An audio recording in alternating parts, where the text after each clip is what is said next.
Rob Smith here. I'm back at TFT in Seam. I'm with none other than Dan Bainbridge. He prepares to make his debut at Cage Warriors. Dan, how are we doing, mate? Yeah, I'm doing well, mate. Training hard, feeling good, so spot on. Thank you. How are you? I'm very good, mate. I'm very good. Busy day, a lot of interviews. So talk to me about this matchup. Is it Emmanuel Zakaria? I'm sorry if I butchered that, but is it? I think that's right. So I don't know how to pronounce his name anyway, so I think it's right. I think it's a good matchup. It's going to be an exciting one. He throws a lot of wild shots, and I feel like I'm going to capitalise on them. I'm going to stay nice and defensive, and I'm going to see how the fight goes. Obviously, I want to keep it. I want to make it exciting. I'm looking for a finish this fight.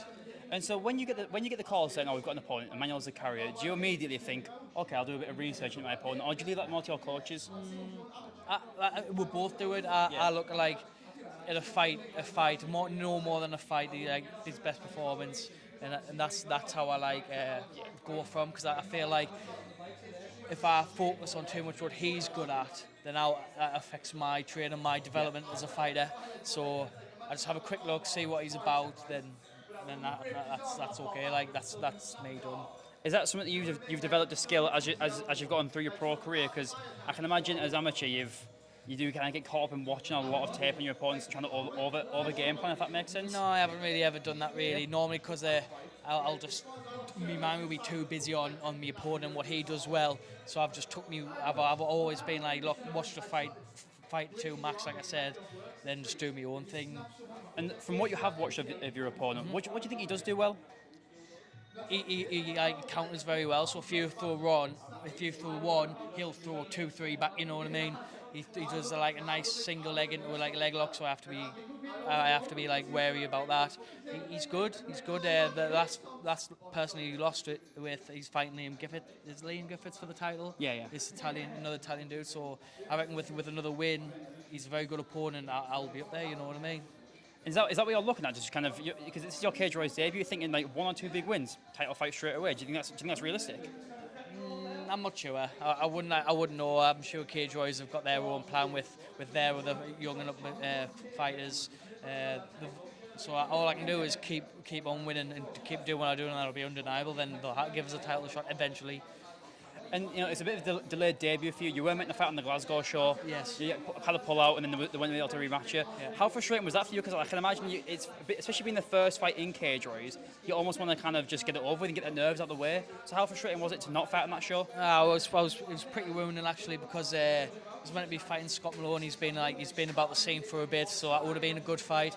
But he took the fight, then I don't know what happened with Scott. I think he retired or something. I don't know, but it was a bit shit on me saying he would fight us and 2 weeks later change his mind. But there's no point in crying over spilt milk. I've got to fight now, and I have to focus on the 10 days. 100%, mate. And we're getting closer to fight week. It's only 10 days away now, Yes. like you say. So, what sort of changes do you make into your mindset and diet and things as we approach fight week? It's just keep myself dialed in, keep myself sharp. I just eat what my nutritionist tells us to eat. You know what I mean? So it's easy. I just have to make it, eat it, and then just dial in, keep them sharp. Not doing anything too heavy because you don't want to get injured or be exhausted by the time fight comes. So it's just a bit of weight management, bit of water load, and cutting your carbs, and then cutting water, then you fight. You know what I mean? And then we briefly spoke last week when I was here to interview Charles Joyner. I asked you how you're feeling for it, and you were quite honest. You're saying I'm feeling a little bit nervous because it is your first fight on Cage Warriors. Yeah. I think it was refreshing to hear a fight actually admit for once that nervous, because I think I've spoken to so many fighters who are always like, I don't get nervous, but I'm thinking you go into a fight, you're going to be a little bit nervous. Yeah. But I think nerves is a good thing. I think if you're not nervous, something's wrong. Yeah, I think if you're not nervous, you don't care, sort of thing. If you speak to every fighter, they'll just say, oh yeah, they've got bulletproof mindset, I'm going to kill him, you know what I mean? But if you actually peel that back, I'm just nervous as everyone else, and it's just I vocalise how I feel, and they don't, you know what I mean? So obviously everyone gets nerves and that, and they deal how they want to deal with it. So they say they're not nervous and everything, but it is what it is, you know what I mean? Like I am a bit nervous because it's a big show and a good opponent, but that's what's made us put the extra graft in this fight camp. This is what's made us do the sprints, get up early mornings for S&C, diet point on. So the nerves are a good thing, you know what I mean? And I'll be showing it on fight night. And so, do you work full time outside of fighting? Yeah, so I'm a gas engineer. Okay. So I fix people's boilers and all that sort of stuff. So I only work in the East of Durham, so I'm seeing Pete Lee. So I do me more mornings work. Then I'm in the gym. then I go and get showered, then straight to work, go in from work, have a quick drink, then back to train, and then by the time training's done, you're knackered. Then on like when I do my S&C days, it's literally like a 6 a.m. to about half 8, 9 o'clock at night. It's like on the go all the time. It's because I've got a responsibility to keep our customers like happy, you know what I mean? I haven't got one of them luxury of just going training and chilling out, you know what I mean, and coming back training. But Well, 100%. I think that's the one thing a lot of like outside fans don't really realise when it comes to like your amateurs and your pro fighters who mainly have like 4 or 5 fights in their record. Not everyone's in a position where they can afford to fight full time. I'm sure you'd love to do this full time. Yeah. I'm sure that'd be the dream. And so I think you've got to show a lot of respect to guys like yourself who are out there putting the graft, putting food on the table, and then coming there and getting work done. yeah, not everyone's like has the luxury of like good sponsors who will pay the way, you know what I mean? Like, up here is like not a lot of opportunities, and I like feel like if you graft hard, then the luxuries will come when people like know. And we briefly spoke last week, and we were saying how you've had success. You have fought on you fought on Octagon before, which is another very big show. But Cage Warriors feels like a little bit bigger, especially being in the UK scene. Yeah, definitely. Octagon was a really good show, like a massive show, obviously. But they wanted to come into the English scene, but Cage Warriors have already got that boxed off.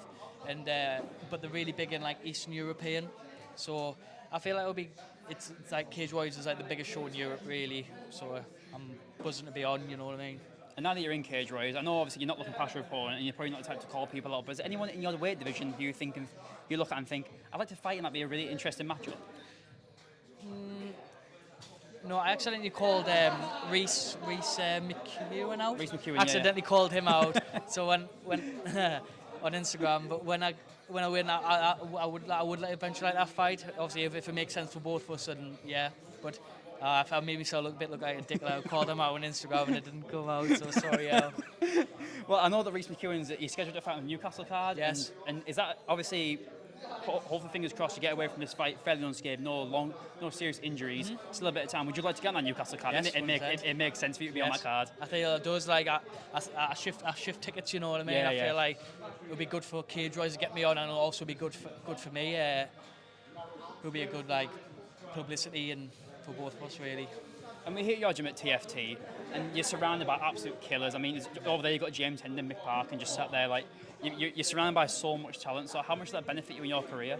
Oh, mint. And like watching them spar, watching them train, you can like steal bits from them, and it's massive really. I'm very like lucky to have like these teammates in the gym.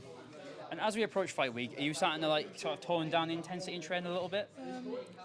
Yeah, I would say about now, tomorrow will be like my last hard sessions, and I'll just be ticking over, keep myself right, you know what I mean? And you're fighting on the Unplugged show, so it's a little bit of a different scenario where there's going to be very little crowd. And so what do you think that'll be different? Because obviously you'd be used to fighting in big crowds like Octagon, have massive crowds. So are you expecting anything different to fight in a small, sort of more closed-off arena? I think it'll be mint. Yeah? Yeah, like you'll be able to hear everything. You'll be able to hear the shots he lands on me, I'll be able to land on him. I feel like it'll be a special experience. Really, not a lot of fighters can say they can do that, other than the fighters who fought in COVID. Especially now COVID's over, everyone wants a crowd. But like, I feel like a special time to fight with no crowd. Then I'll get on the crowd. You know what I mean? So I feel lucky. And what is your go-to? Because obviously I know you fighters make a lot of sacrifice with weight cutting and dieting. What's your go-to post-fight meal? I don't know. I like ham and cheese pizza. Me, a stone-baked ham and cheese pizza. And there's one from I can't remember the restaurant, but there's a restaurant who does fire pizza. So I'm gonna find that and get one ordered like straight away. And my last question is a bit of a double header. What is your message to Cage Warriors fans who might not have seen you fight before? And what is your official prediction for your fight? For the fight fans who's coming to watch in, expect a good fight, a very good fight. It's going to be exciting.